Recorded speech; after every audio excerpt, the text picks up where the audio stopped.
It's a yes bank maximum, the first of this contest. Oh, that is brilliant. It's a hero maximum. On the ground, down the ground, another hero maximum. Righto, welcome back to the Maximum Cricket Podcast, episode 36. My name is Munter. I'm joined by Jacko as always, and occasionally Lugsy is back. But even better today, we have another guest, fresh off a heroic 5 for 28 to absolutely steal a massive win for the Volts against a star-studded but maybe under strength Central Stags yesterday in the Super Smash. We have a new dad, Mankad enthusiast, and holder of potentially the greatest caught and bowled I have ever seen.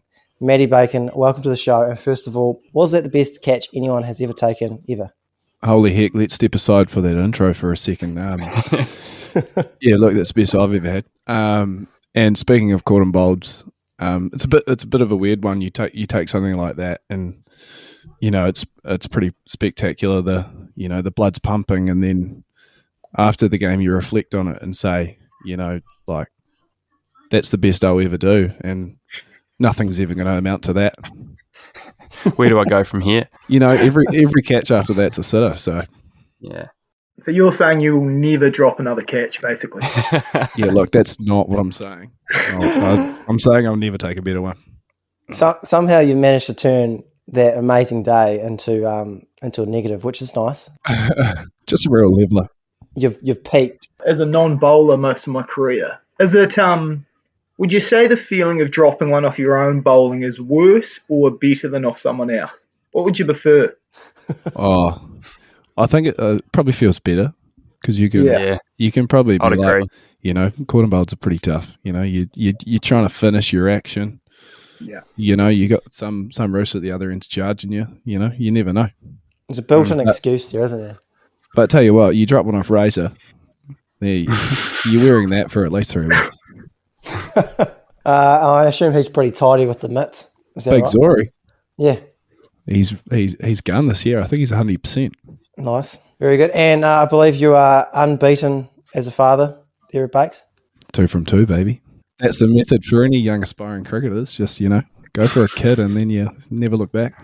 Well, that's what Matt tried, but he hasn't worked out quite as well, unfortunately. I've gone the other route. It's gone out the podcast sort of route. Jacko, you'll be looking to pop a kid out shortly, will you, and sort of push for that Canterbury career to take off? Yeah, retake off. That might be the key, actually. Yeah, slip one through the mitts.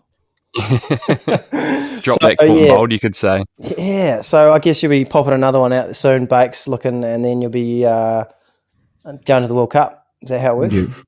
Look, that's not. Both of those aren't up to me, so I'll let the bosses make decisions on those ones. You just perform week to week, and hopefully results take care of itself. Yeah, just try your best, eh? That's it. I sort of talked about the Mankad, slipped that in there, Bakes. Didn't bite, which is nice, but I do want to bring that up again at some stage. But first, I didn't see it last week. I missed it, but I was told under good authority that you attempted and didn't quite nail a Mankad. Is that? Could you shed any light on that situation?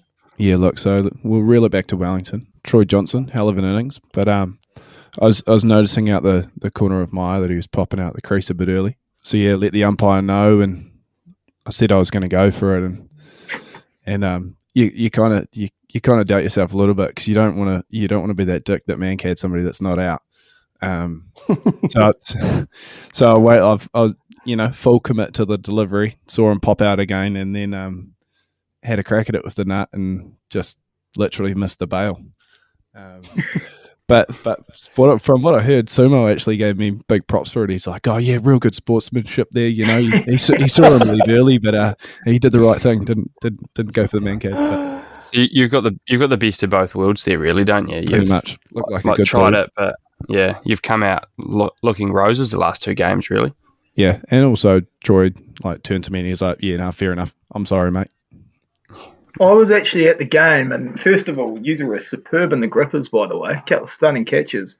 But also, from the perspective of being just in the crowd there, it didn't look like any sort of failed attempt. It looked like, as Sumo sort of pointed out, you were just trying to give him a warning and being generous about it. So it did come off fine from our vantage point. Yeah, look, not trying to get somebody that's a millimetre out, you know. They're having a good it's the crack at it, egregious ones I think people are coming around to a bit. Yeah, like I'm pro Mankad, but you know, it's got to be right, and you know you can't really full commit to the Mankad and full commit to bowling your best ball. I mean, you got to focus on your best ball first, and then if you see it blatantly, then it's on. But you can't be just eyes on it, otherwise you're not going to bowl your best ball. Because how many, in all seriousness, how many do you think you could actually get in a game? Like, how often in a 50-over game would it happen? It's got to be sort of three figures, doesn't it? Like the amount of times a guy would actually I think if one person gets one, I don't think it's happening for the rest of the game. But, yeah, that's a good point. But like all things being equal, if you looked at it, I think most maybe like 50% of the balls could be Mankads. But and last sort of question on this wonderful subject. Someone who has cricket, someone who has a cricket podcast, I should probably know this. Is it your wicket? Is it the bowler's wicket? It's a run out, so it's a run out stats. Yeah. Oh, yeah. Imagine how many Mankads Bacon would have if it was going under the wicket. Oh yeah, tell you what, you make it the bowler's wicket, and you'll get 50% of the cricket population back on board. Fucking watch out! You're talking guys on the honours board at Lords, just a few Mankads. Yeah. Tell you what, 4 for 20. If you're searching for that fifth one, it's starting to get pretty flat. You're probably Mankading way quicker than if you're losing, I reckon. 100%. Well, since we're sort of really diving into the Mankad, we might as well get into our first question that I put out to the Insta, our lovely followers. The question, of course, was if you could change any rule in cricket, what would that be? And it came as no surprise that we had a shitload of Mankad ideas, tweaks, some aggressive comments. Now, I guess what I'll do is I'll list. There's 4 options that we've got and that the listeners have given us. And I reckon we just go around and we'll start with you, Bacon, and we'll say which one we like and I guess why. So option 1, we've got change the Mankad to 1 short. So if the batter leaves their crease before the bowler bowls the ball, the run does not count. Option 2, 5 penalty runs if a batter leaves their crease before the bowler bowls the ball. Option 3, there were a few aggressive statements, but the gist is ban the Mankad entirely, like just outlaw it. I just can't do it. Option 4, keep it as is. If the batter leaves early, then they deserve to be run out. Stay in your crease, essentially. Yours, please, there, Mr. Bacon.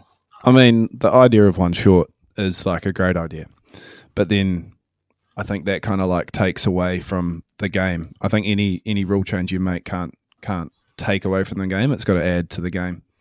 But yeah, I'd say it's just got to stay the same.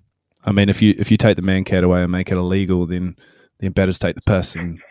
But if you make it 5 penalty runs, then the bowlers take the piss, I guess. So I kind of look at it like stealing bases in baseball.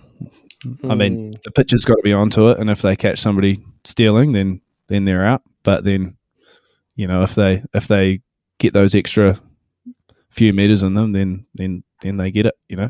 Yeah, I like that analogy quite a lot. Actually, the stealing. It's like actually a top analogy. Yeah. Yeah, the batter's taking the risk, and they essentially are comfortable with it. So, yeah, I suppose a couple of the boys we've been having these discussions naturally around the club cricket scene.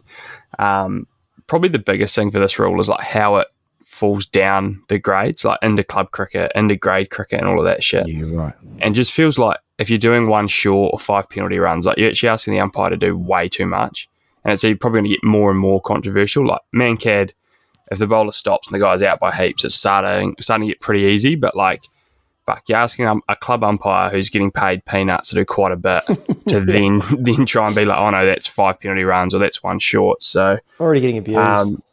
Yeah. I think, to be fair, I think the rule is adds that risk element for a batter leaving early. They can take the punt if they want to. But yeah, I think it's probably got to stay because it takes that batters can't gain the advantage.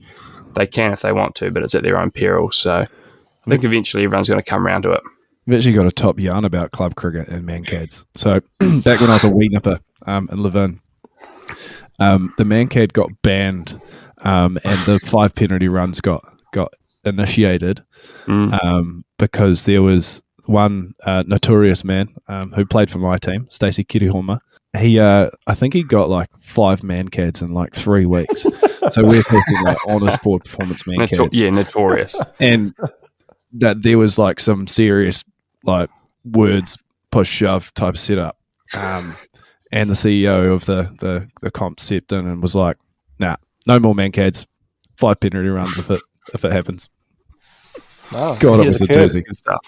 Yeah, that's good stuff. Cricket's not a game that often comes to blows either, so shows us how controversial the Mankad is if violence has been instigated. Yeah, look, it's a doozy.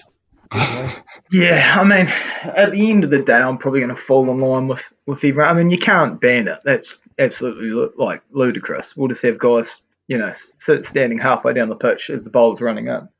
So we can't get to that. But like the fact of losing your wicket, it does seem harsh, especially as like on those occasions where it might be a centimetre out or something, and it feels like the batsman isn't actually trying to gain an advantage. So I guess the way I see it is it's going to be on the bowler to, if a batsman's egregiously like a foot or two and obviously trying to score, like a game's tied at the end of the day and they're really trying to gain an advantage, then I think they do deserve to go for that.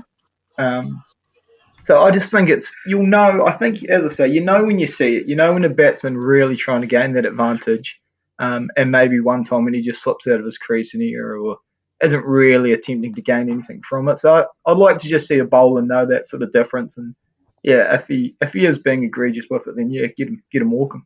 I don't mind it. I've heard everyone's point of view, and they're all valid, and I don't necessarily disagree with a lot.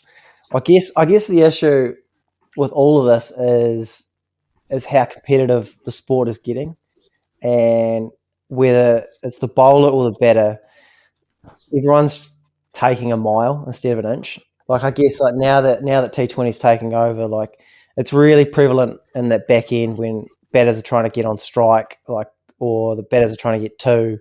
They're really sort of taking the piss a little bit. And I guess initially with the Mankad, that was my biggest worry, is that once it became a dismissal, you would see bowlers sort of fake bowling and using it as a way of dismissing good batters, particularly at the club level when it's unforced. But after I come around to it a little bit once I saw that Zampa botched attempt. I didn't realise that you couldn't go all the way over. Yeah.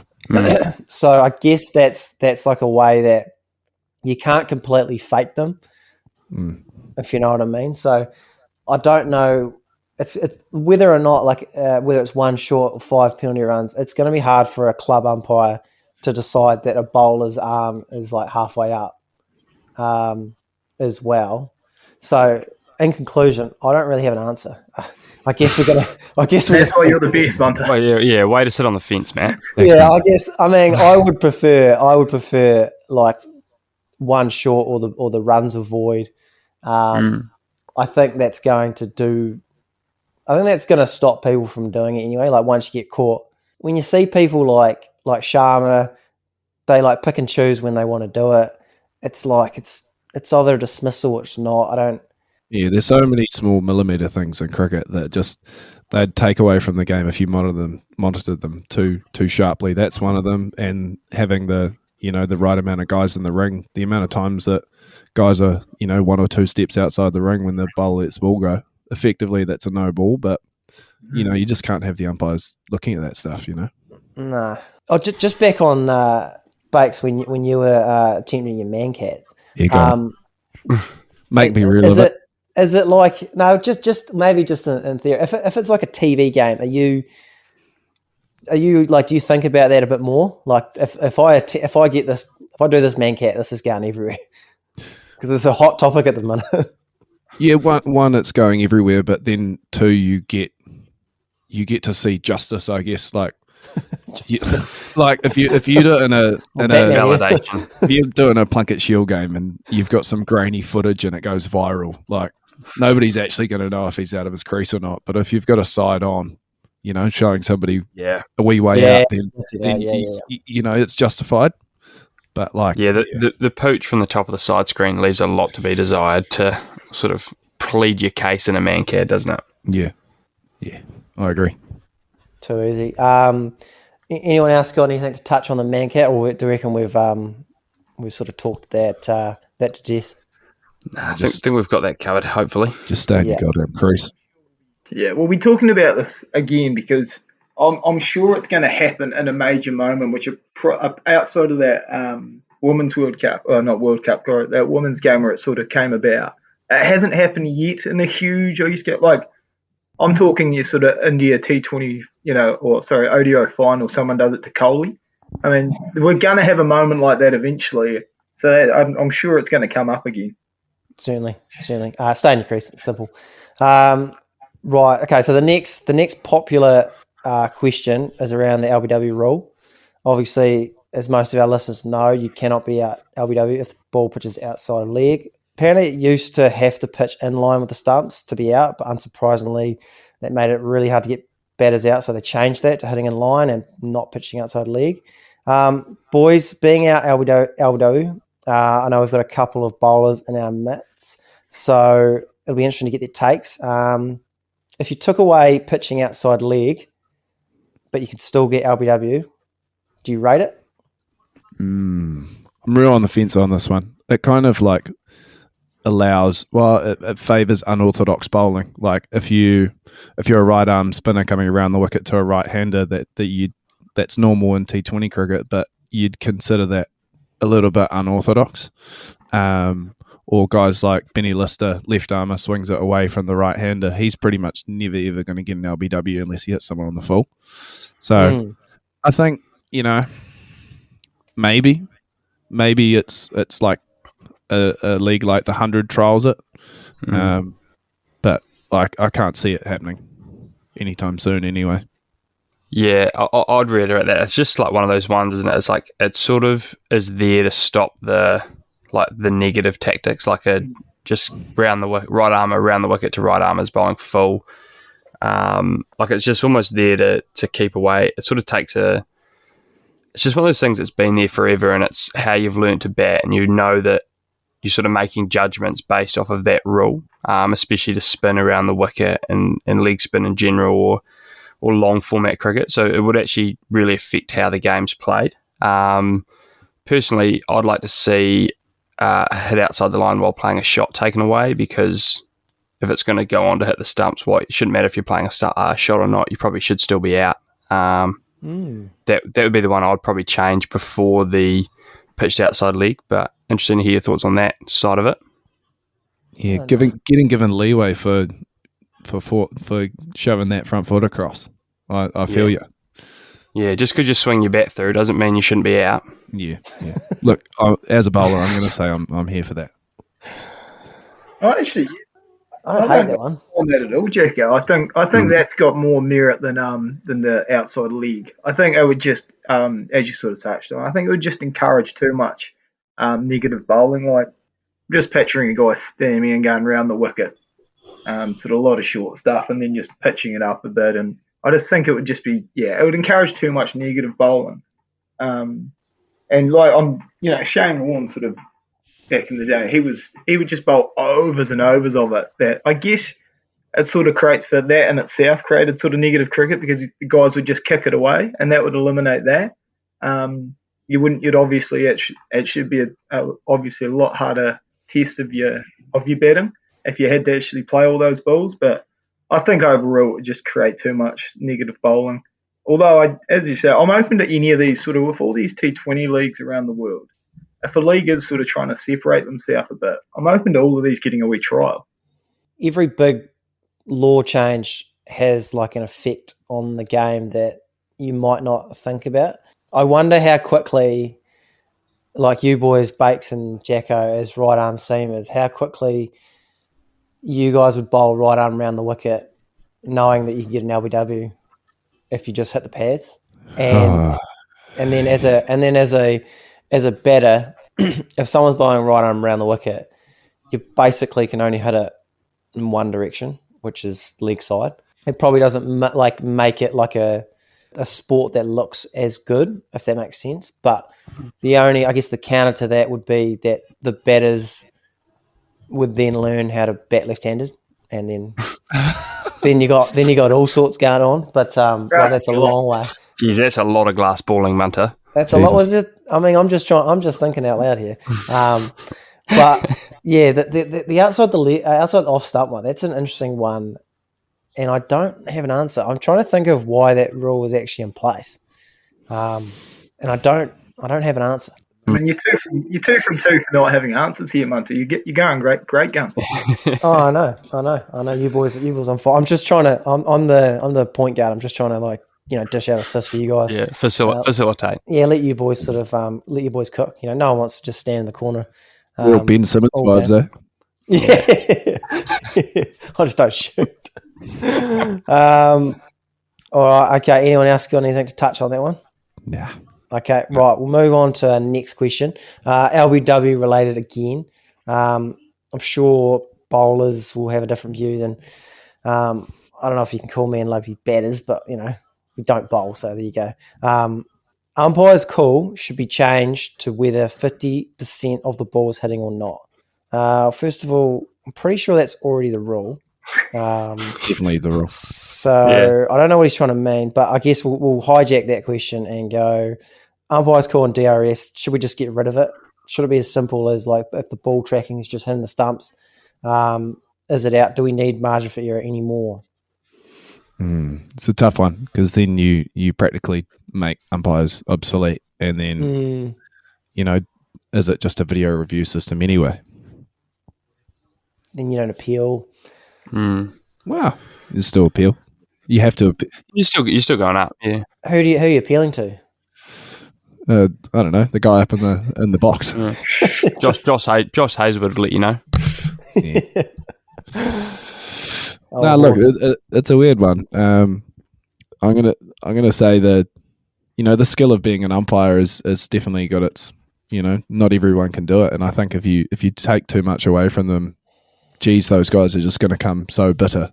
I mean, we need them on our side a little bit, No matter how good the technology gets, I think if you're trying to track a tiny ball from 100 meters away going fucking quickly, there is always going to be some mistakes.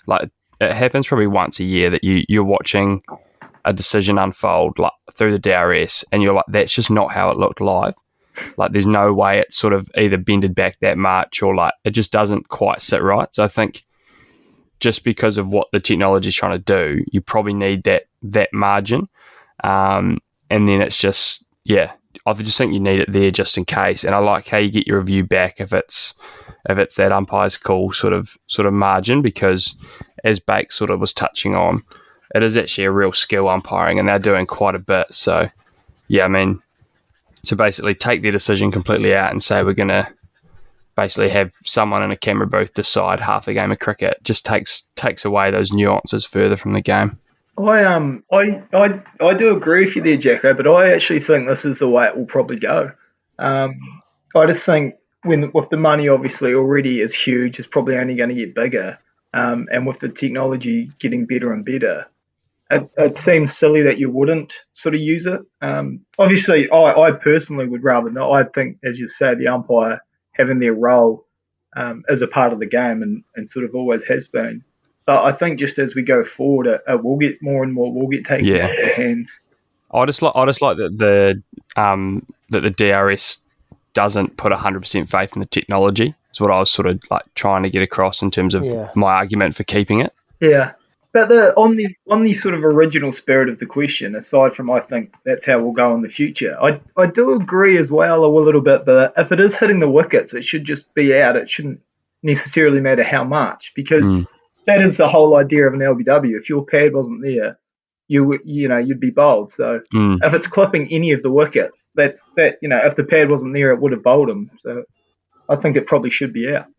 That's going to cause some discrepancy. Yeah, I know. It's only if that technology is 100% accurate, and maybe you can change it to, only 33% of the ball. I don't know, but I don't know. I'm kind of like the other way. Where I almost think not get rid of DRS, but I just think there's too much DRS at the moment. I think we've forgotten what it was put in place for, and it's the real howler. It's to get rid of the LBW given that was nicked, the person that was caught behind that didn't hit it, the really bad decision. And I don't know if we need like 3 per innings. I personally think we only need 1, and you only use it. You don't use it for a punt. You use it for just an absolute like howler, or it's the last wicket or something like that. I just think it's like it wastes time, and like there's so many times guys are using reviews when it's blatantly out, or it's just a punt, and it's just sort of I just think it wastes time, and I don't know if we need it. The only pushback with that, though, sorry to interrupt there, Matthew, is that everyone has their bad day, so there can be more than one howler, you know. And if we've got the technology there, and there is a couple of howlers in a game, you do need to use it for all of them. Yeah, I liked it when it was 2. 2's probably the number. Yeah, I thought two was the number. Obviously, Kane gets 1, and everyone else, if there's a howler, Skip automatically gets 1. Yeah, God. Skip gets 1, unless you're a bowling skip with the bat. So, it is that one, isn't it? Is of like, is 3 too many? Cricket's probably a long enough day to add on potentially another half an hour just watching the replay. So, yeah, I think maybe reducing to 2 is a good way to go, definitely, from here. Speaking of reserved DRSs, do you reckon Tommy Latham's goated enough to have one in the pocket for himself? Or well, I heard that's why they didn't want to give him the armband, because he was sort of going to adamantly bring that in that he got one no matter what. Yeah, look.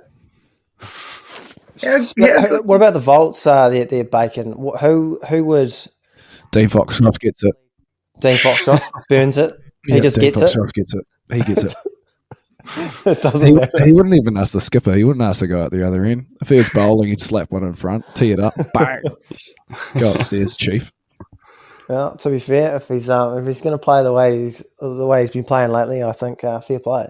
What about that 6-month run Shane Watson went on when he just used it every night? That was superb. Got it wrong 90% of them as well.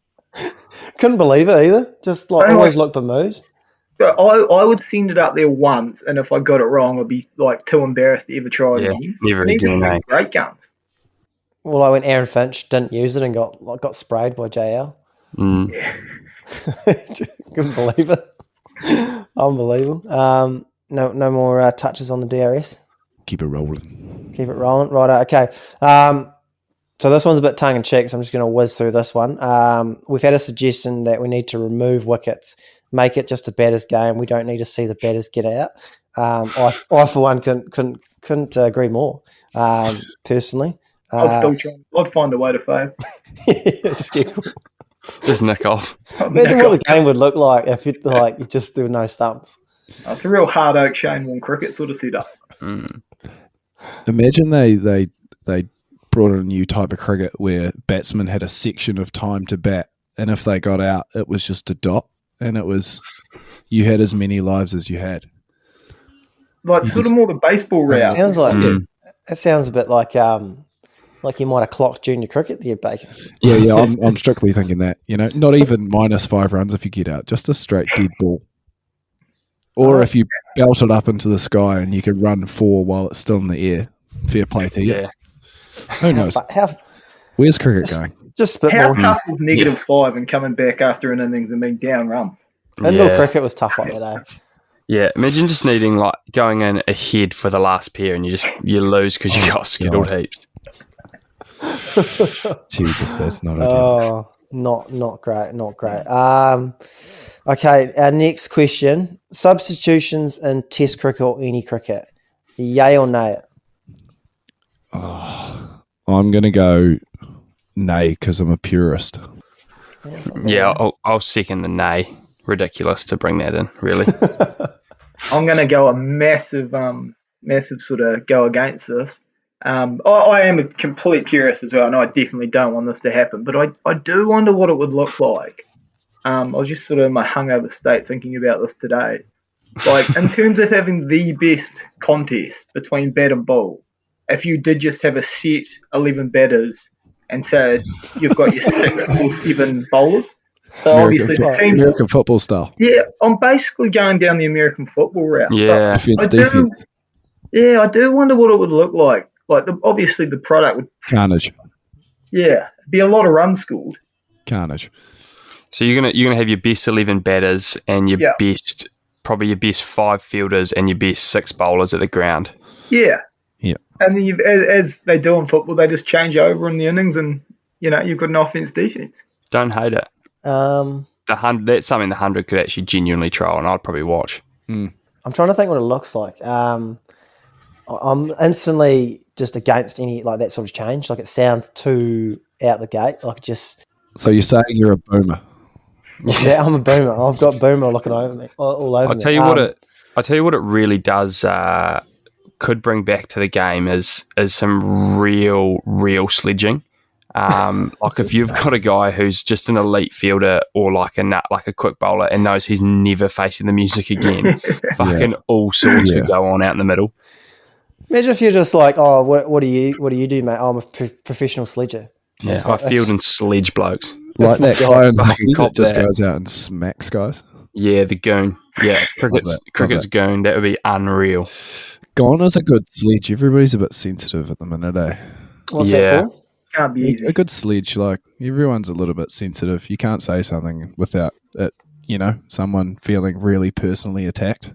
Well, what's the situation at the domestic level? Are we are the sledges still flying, or are we? Do you know each other too much, or?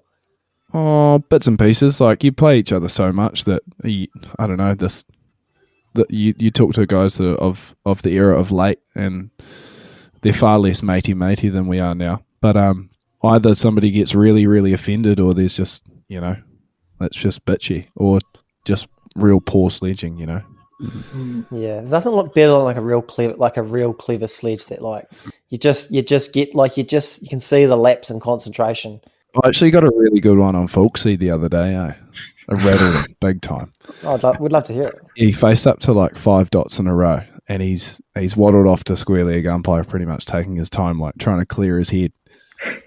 And I've come at him with I've just gone, mate, on your own time. Take your time, chief. And he like quickly faced up. Finn's pulled him that ball, and oh yeah, that's not. He just like kind of looked up at me like, "Oh God, you've rattled me." Tell you what, that's in terms of like the bar of like being rattled. That's pretty low. Like that's rattled him. Like you've just hurried him up a bit, and then that's him gone. Not great. That's just a youngster not being chipped like before. Yeah. True. Like he discredited Finney's 5 dots there and claimed the wicket as well there, Bakes. He actually told me, he was like, you get half of that. That's nice. Yeah, like on my debut, buddy Neil Wagner hit me in the chest, and then he ran down and he was like, I hope you got the ambulance on speed dial because I'm going to kill you. That's the sort of stuff. To be fair, I was like, that's a bit questionable, but fair play. Who just on that? Who actually needs like the ambulance on speed dial? Like you can't. Yeah, like, I can't press like 111. I need it on like actual speed dial. I just need. I ring it so often. I think that's the beauty of that sort of threat. Like you're going to need it. So, like I'm going to hurt you so bad, you're going to have to do it immediately. Yeah, you're only going to be able to press one button on your phone before you've got to set it up first. You've got. Yeah. Yeah. Can you remember? This isn't so much sledging, but just of guys gone of yesteryear. You remember, Big Duncan Anderson that played for us for a bit, Munter? He came down. He had a big ball, didn't he? And yeah, he was an opening bowl. He did have a big ball. He was a big dude. But he told us in one of his games back in Christchurch, he bounced a guy. And he got him, he grilled him quite badly, and the guy was sort of on the deck. And him and his own captain were acting like they were checking on the guy, but they were just kicking dust into his helmet. That's not. No, that was quite aggressive from him, but it was a damn good man actually. He had a few of those sort of tales though. Oh, that's brilliant! Outstanding. I've got a few like novelty sort of options here. For the lads. We'll start with this one here. Free hit for a new batsman in a T20. Nah. Fuck, they get 100. They get 120 free hits. That's fair. What was that? As they get about 120 free hits, don't they? As a tail ender, if I got to swing from the hit for one ball with no fear, I'd be here for it. But as a bowler, nah, that's ridiculous. Why would you even suggest that? But thanks for listening. Yeah. It's funny how quickly the actual free hit itself, even after the no ball, became accepted. Though I remember early on, sort of the idea of a ball where you couldn't go out, to the purists, and to a lot of people was like ridiculous.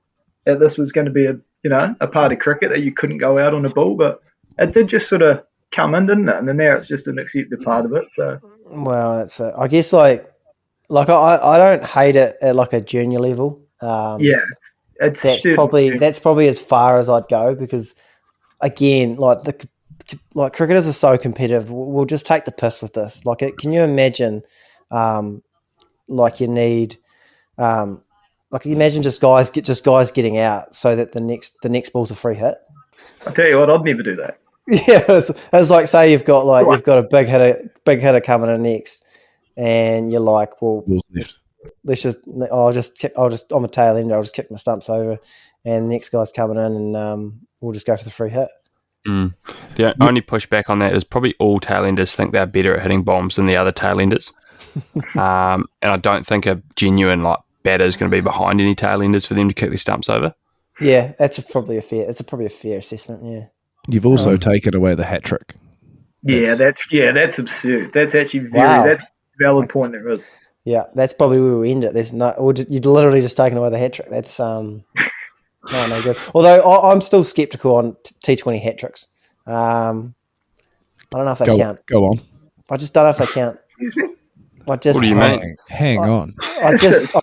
How many have you got, mate? Jeez. None. Yeah. But there's hardly any T20 hat tricks worldwide. T20 hundreds not count then? Where do you draw the line?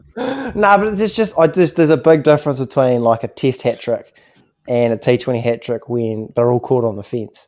Yeah, so you're saying first over a T20, I bowl an absolute doom seed, take off pole out, and then I nip one back, take leg pole, and then scratch somebody off. That's no good.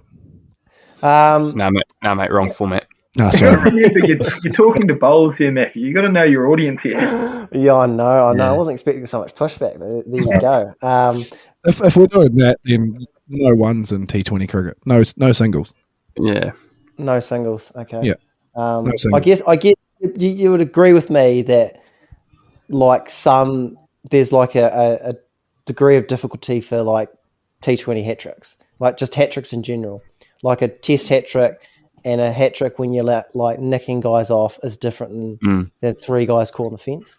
So it's a risk thing, isn't it? Blokes in T20s, if it's the last over, they're going to swing at your hat trick ball because that's what the team needs versus, this is this guy's hat trick ball. I'm probably not going to slog sweep him in test cricket sort of thing, isn't it? Yeah. Okay. I'm actually reflecting my fiver, and you've just heavily champed me there because four of my five were on the boundary. Three of my five. Yeah. Yeah, it doesn't count. You actually only got twofer on the weekend. Yeah, twofer. Yeah, none of them were consecutive. At least there wasn't a hat trick. But then you've got that half wicket of fins to count. So yeah, true. 2.5. So you're saying batters round up if they get 25, that becomes 30 odd. But if we get a guy caught in the rope, we've got to round down our wickets. Do we want to revisit the question about it's a batter's game? Yeah, true. Well said. Get the stumps out. No one can get out.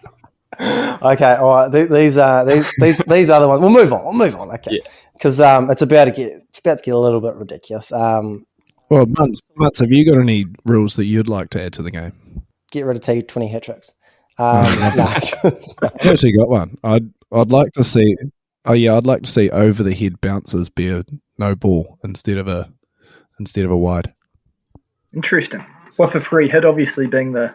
It sounds like an anti-bowler sort of. Sounds sacrilegious almost. Well, you got to look at the whole game. Guys. You bowl a heavy bouncer, and some guy plays a shot at it, just gets a tiny wee feather, but it's 1.5 meters over their head. I don't feel like that should be out.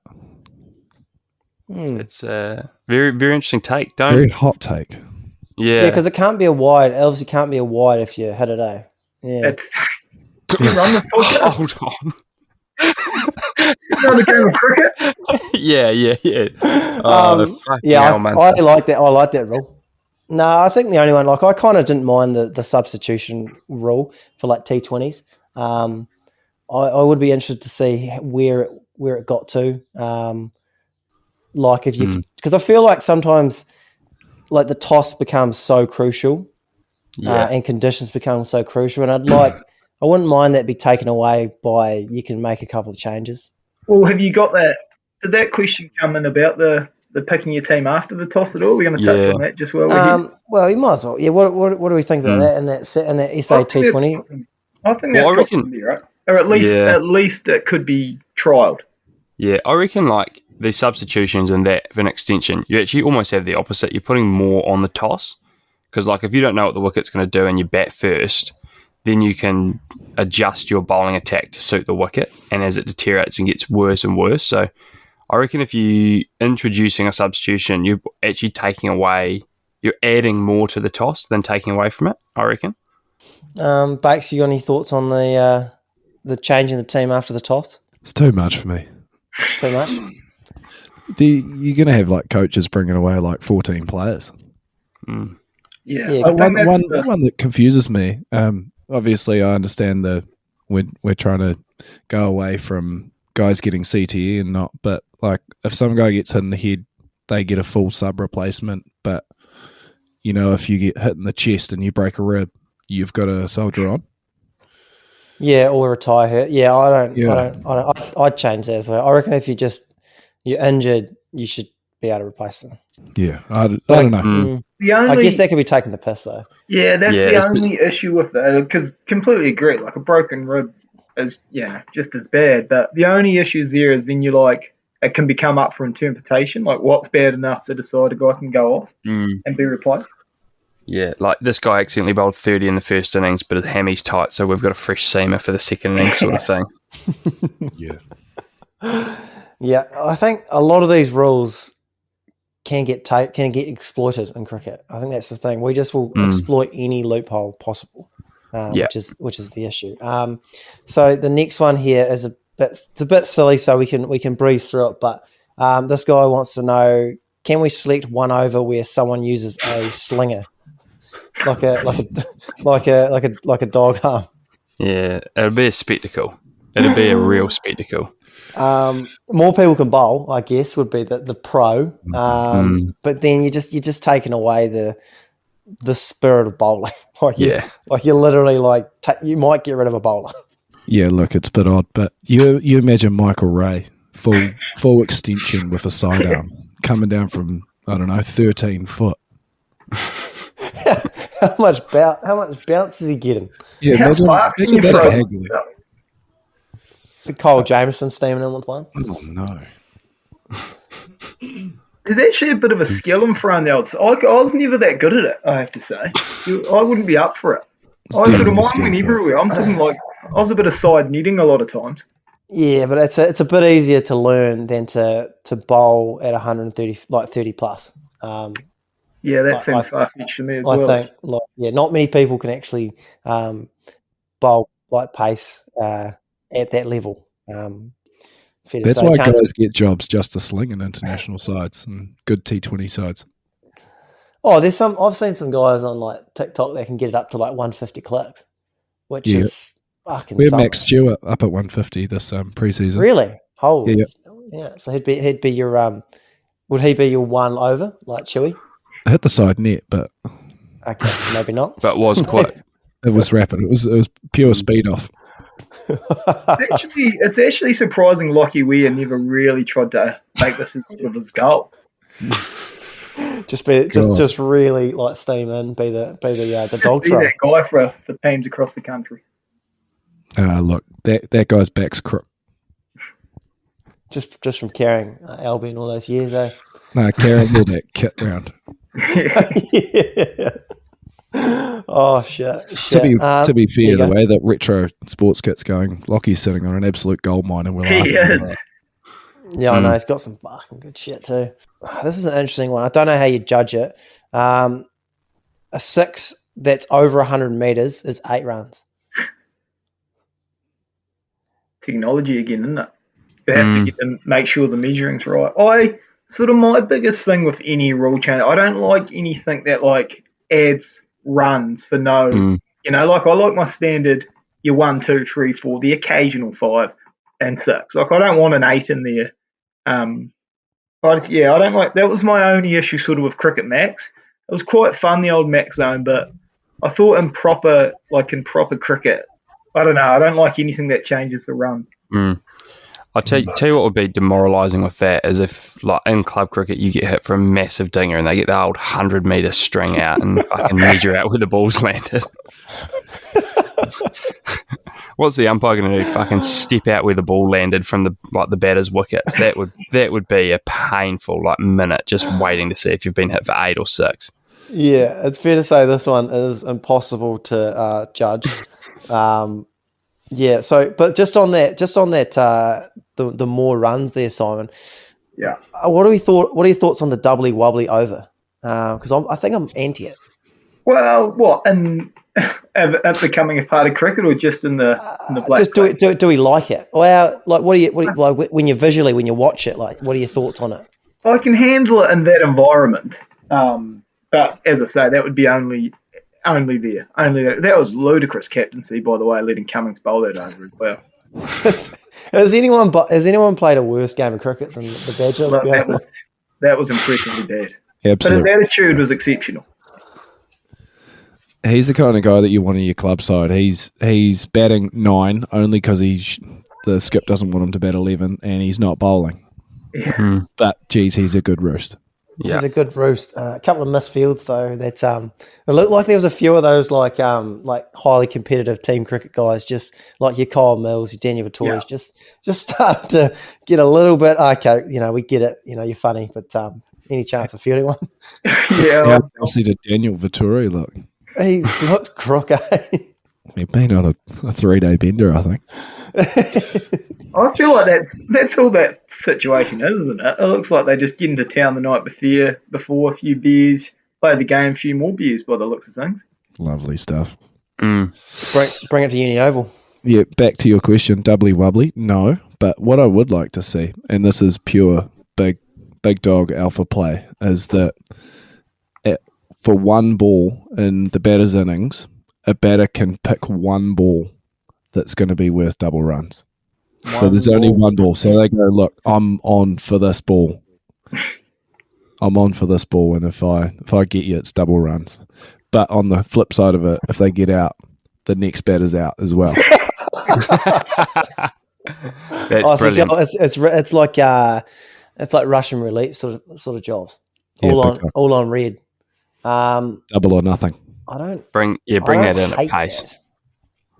I actually don't hate that. There's a bit. I wouldn't mind if it was a dot, it counted as an extra 2 dots were gone off the over sort of thing. But next bat is brilliant.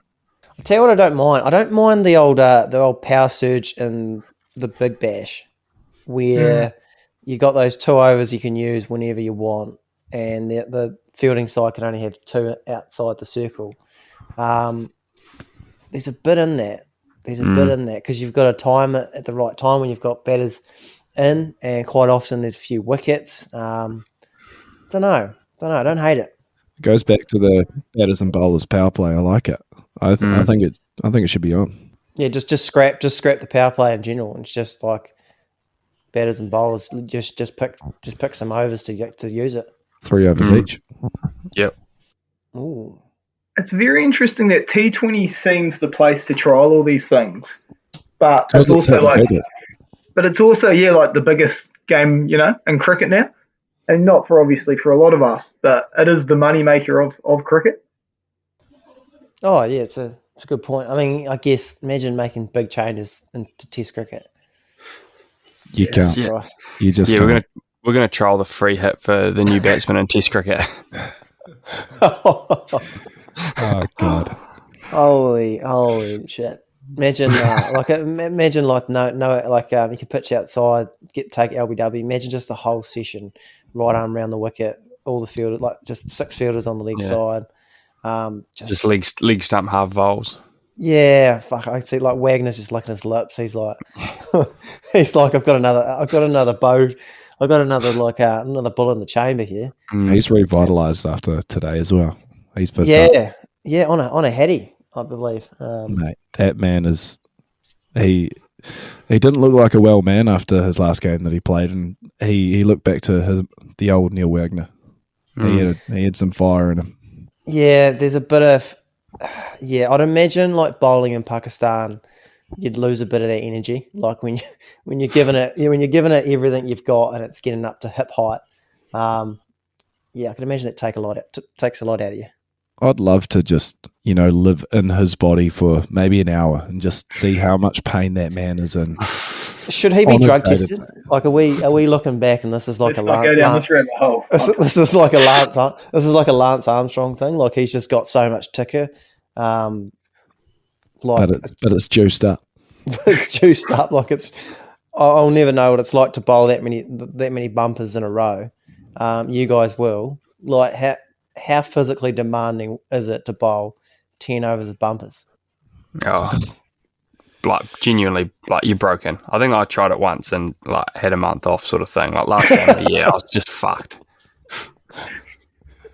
It's actually it's like people will not realise how, and Bakes can probably attest to this, just like how tough it is to put your body through that sort of punishment, I reckon.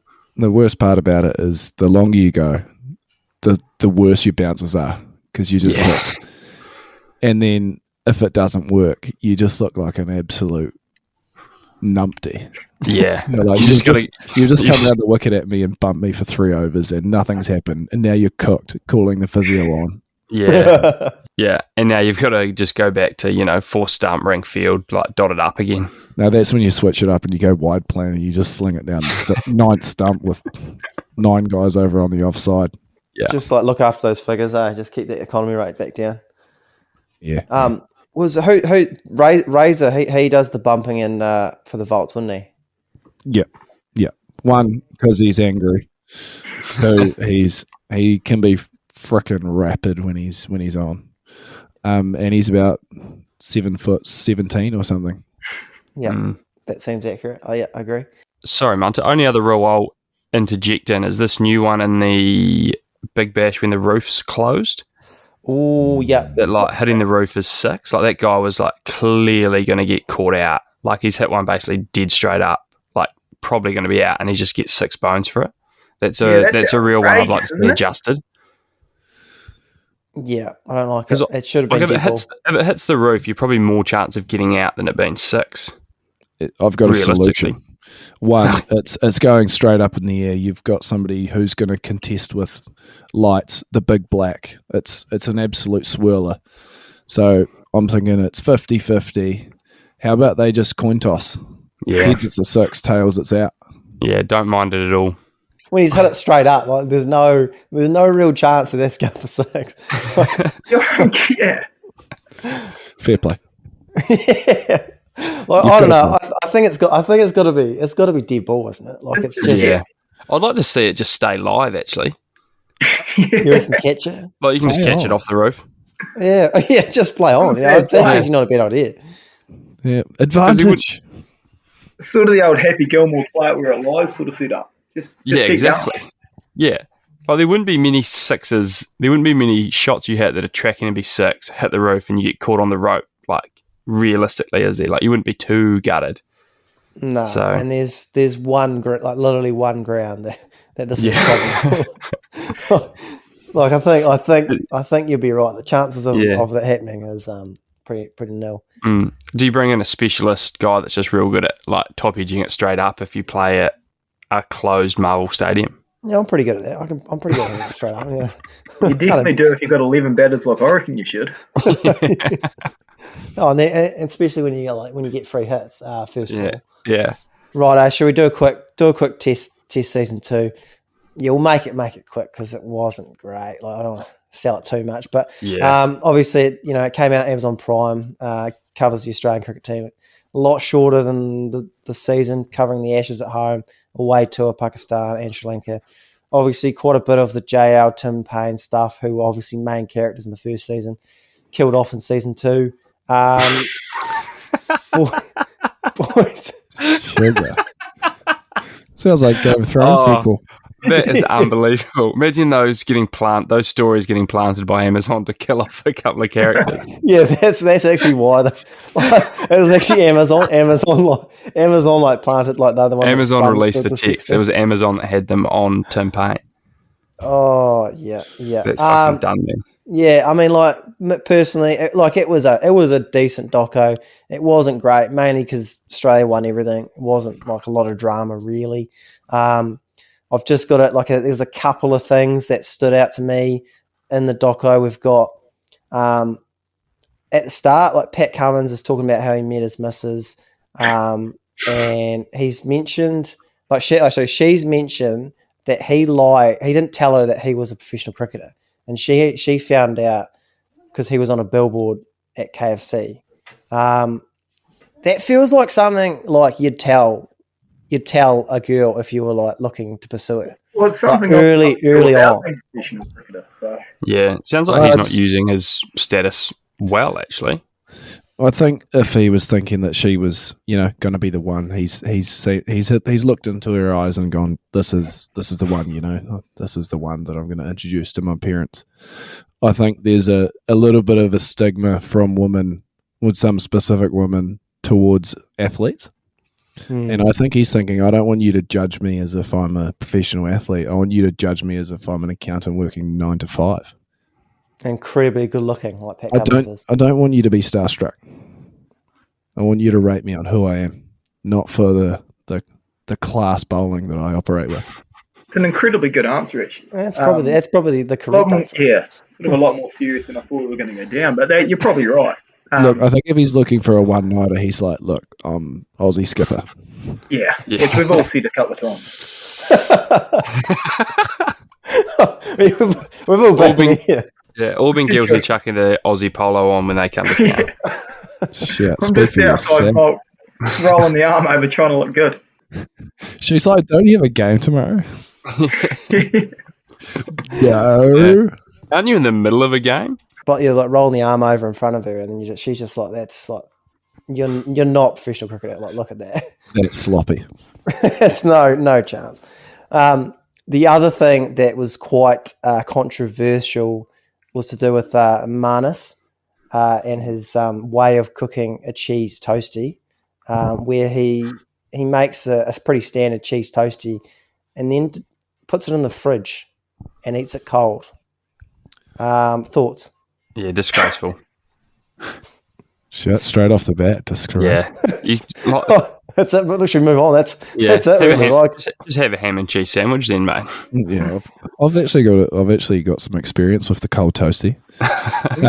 Bearing in mind I was a child, I discovered that I enjoyed the texture and taste of cold melted cheese as opposed to normal just cold cheese. So there was a period where I would take a toasted sandwich wrapped in parchment paper to school, but bearing in mind I was 12 and that's kids' behaviour, so stop that, Manus, right away. Yeah, well said. Sort of thing you actually expect from Manus, isn't it, really? Yeah. Definitely checked out. Yeah, that's tough.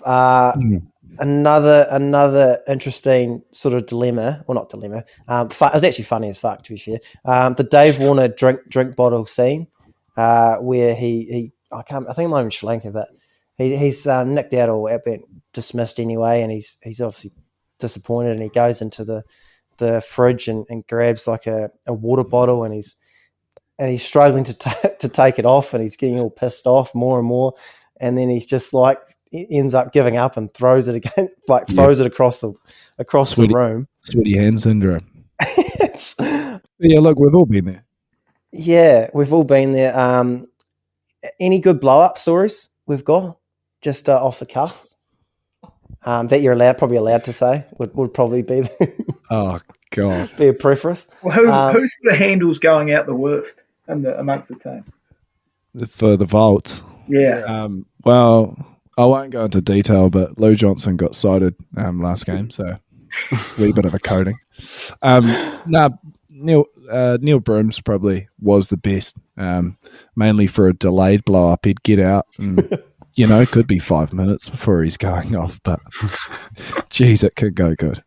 Yeah, and Rudsy gets about 12 bats from Grey Nichols purely for blow-ups.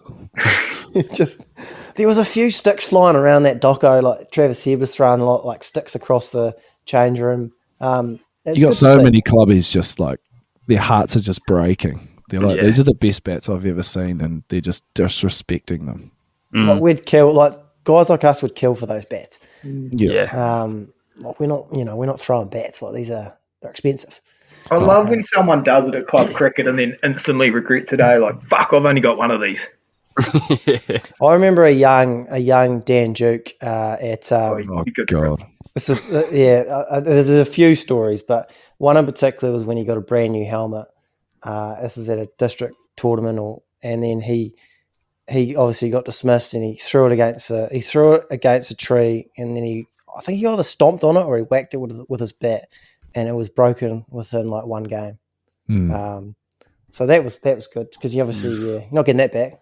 One of the funnier blow-ups that I've been involved in was Andrew Kitchen, actually. He walked into the change room and basically spiked his helmet on the ground, and it landed in front of him, and he belted it across the change room with his bat, and it went by my section and hit over like a chocolate smoothie, and it went all through my bag. Instant regret, just like, oh shit. Like I walked in, I was 12th man that game, walked back in, like, down on hands and knees with towels all through my bag, just cleaning stuff up. Imagine not only like you're 12th man, like you've missed out on the playing 11, like you got guys just throwing shakes through your gear. Take that, champion. Yeah. Did you guys hear that Dave Warner and that? Yeah, I was going to bring that up. I mean, that water bottle or Ollie Davies, I don't know who's got him worse. Yeah, look. How Rossby's Davies there? He's like, oh, don't you chat me? Yeah. Get more defensive on it, mate. It was just a little bit cool, Chief. And then he calls him Rockstar just to really double down on it. Yeah, he knows he's one up on him. I bet Davey's trying to break him there, eh? Yeah. And I'm like, this kid's quite young, isn't he, that Ollie Davis? And he's like, hang on, like, what are you doing? I'm like, I don't care who you are, like, don't chat me. Gone is the cricket hierarchy. Should we move on to our pick and mix draft? Yep. Yeah. So obviously, last week we did the chip draft, and as expected, it was a 2-horse race, narrowly won by myself. But this was Lugsy playing chess to myself and Jacko for checkers. We've all heard of tanking at the NBA level, but Lugsy, is it true that you just wanted to land the number one pick for a very heavily stacked pick and mix draft? Well, I just, as a nervous and not self-confident person, I always find the number one pick very tough. There's a lot of pressure, and I just ultimately think I'm probably going to get it wrong. So I wouldn't tank for that number one spot. I would have happily gone last. Well, do we want to, because we'll add, but Bakes, you're in on this, are you? Yeah, I'll come. Where do we put Bakes? Do we give him the number one pick then? Guess honour. I'll take one. Yeah, we'll take one. Snake draft, don't we? Yeah, we'll go snake draft, so it's all fair. So we'll go. So we'll do 3. You get 3 lollies for your pick and mix. Oh. Yeah. So we'll go. Yeah, Bakes, Lugsy, Jacko, myself, Jacko, Lugsy, Bakes.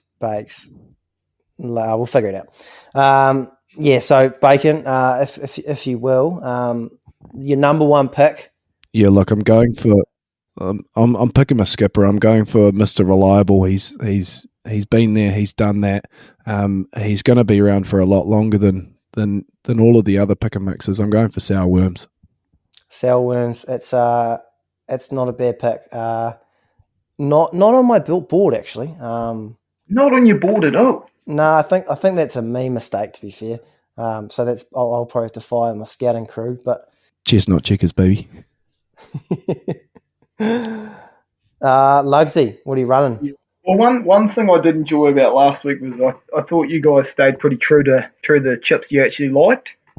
which was good to see rather than necessarily worrying about the win. So I'll do the same there because I was going to go the Coke bottle, which I obviously do love as well, but I'm just going to go your basic crocodile. Every time I'm at New World, as we've talked about, which is most days, I'll always get a wee pick and mix, and crocodile is one of my first in. So I think the great thing about crocodile is most of the flavours are all good, especially that blue sort of purple, sort of red orange.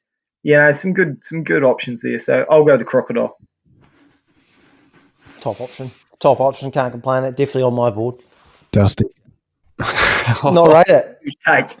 Oh, we've got a zag here, babes. Look, you pick your team, mate. Yeah, you draft your team. This bit of a left field one. I've probably gone to the South Coke bottle well a lot. It is Mr. Reliable, but I'm going to swing for the fences in the first round and go spinning tops. Wow. Wow, Anthony Bennett. Here we go. Yeah, they spinning tops always hit, I reckon. Texture's good, flavour's good, and they'll be very good for me. They'll be sort of a Steph Curry at pick 8, I reckon. But you've gone to the pick. I've gone pick 3. That's interesting. Well, I'm just going to have to. I can't believe. I thought Sour Coke bottles would be taken by now. I'm just going to have to. I can't allow Sour Coke bottle to be taken by Jacko. I'm very shocked he didn't take him. He's taken him about 3 times in the last 6 months. So I'll go Sour Coke bottle. A fan favourite. You know what you're going to get. And well played. So back to back. Okay, so who am I going to pair with my Coke bottles? I'm going to go. Now, again, I don't know if everyone likes these, but I absolutely love these. I think they may be my favourite. I'm going Volcanoes. Yeah. I should rate them highly. Yeah, huge on them. I just think, again, it's another one of those ones where I haven't had a bad Volcano. Well played. Volcano, very good pick. Back to me. I'm going to go the sour red bricks. Oh, great steal. Sour red bricks. I'm going to look this up. My scouting team is very missing a lot here. Yeah, they're right up there for me. So yeah, I think the spinning tops into red bricks are really sort of fleshing my roster out here. You're going for a real X factor here, haven't you? Yeah. Beautiful. Lugsy, who are you running with? Crocodile. I will pair with probably my second favourite lolly, and that is the Spider. Sour Spider. That's great. Just a pretty high level sort of a lolly. Yeah, again, good flavours. Like all the different flavours all hit sort of pretty good. So that's a hell of a side you got there, eh? Oh, he's back. He's definitely no more chicken chips first round for you. Yeah, I'd love to get your take on your auto draft after this as well, please. Yeah, look, I'm gonna swing in with my second pick. Look, I'm looking for some X factor. I'm looking for a little bit of wobble, maybe the changing room guy. Really lift the morale. I'm going the fake teeth. Oh yes.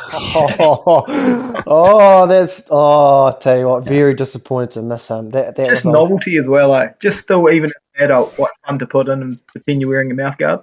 Who hasn't? Everyone's done it. I might as well round out my team.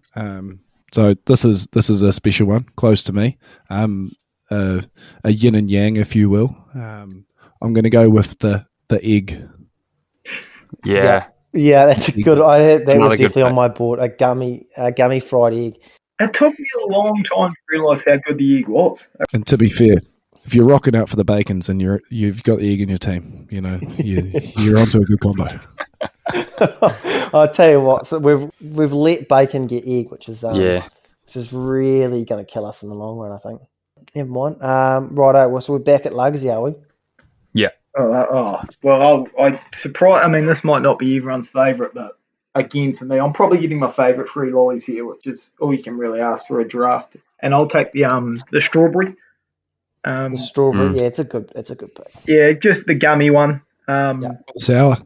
No, there is the odd variation with the sours and that, but I'm just going your traditional gummy, no sour. Fair play. Yeah, that's a good option.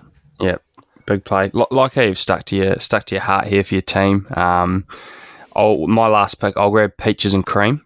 Yeah, that's a top. So what lolly are you getting? What lolly are you getting though? Yeah. Yeah, the edible ones they offer there. Yeah, but no, the old peaches and cream. I think they're just exceptional. Oh, yeah, no, it's a top lolly, and probably like that could have been a first round, a second round. Yeah, to get it in the third round is very good, very good. And I'm gonna go with a similar sort of route. I'm going with another reliable sort of option. Someone that's been around for a very long time and has always delivered. I'm going to the milk bottle. Oh my God! How is that slid? Yeah, I feel like to get that as the last pick of the draft is pretty wild. But I guess that did show like this is a deep draft. Yeah, I think it sums up the milk bottle though too, being last pick of the draft because it's normally last consumed in your $2 mixture, isn't it? Mm. Yeah, I mean it's not like it's never going to be first pick. You're not most excited. You're not searching through hoping for I hope I get 3 milk bottles, but you're happy you got 2 sort of thing. You're never disappointed with one though. No. Like it's very reliable. Like you're gonna at worst you're gonna get like a starting level player. Yeah, 3 and D on the wing, aren't they? It's a high floor, low ceiling kind of guy. Yeah.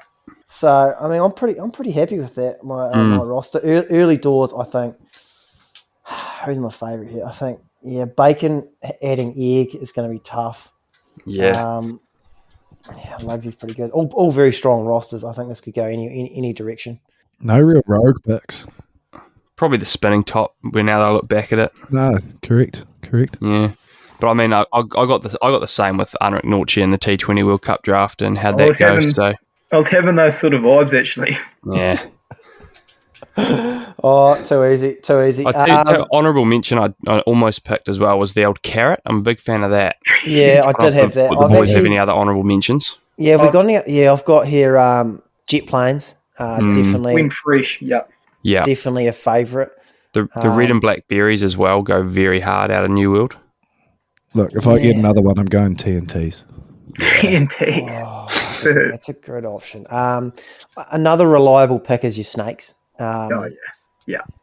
You know, snakes always obviously they take up a lot of room in your pick and mix, but always a good option. What are those like tangy sticks? Yeah.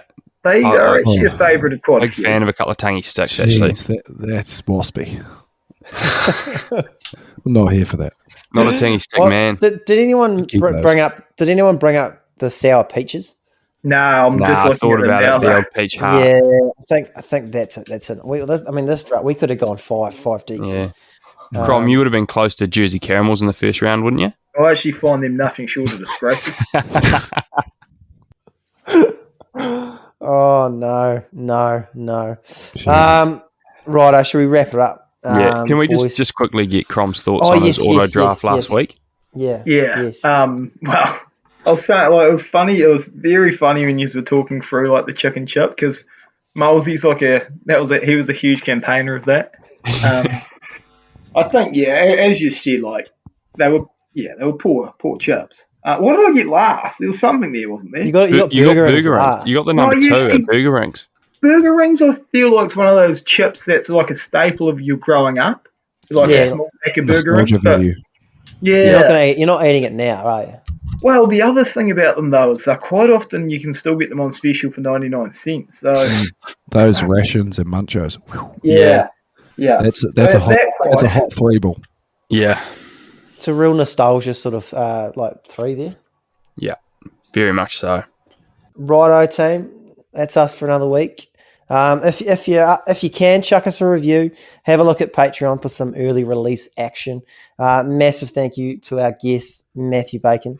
Thanks as always to Lugsy and Jacko. And of course, a massive thank you to the listeners for making it all possible. Boys, we'll catch you again next week. Cheers, mate. See ya. Cheers, boys.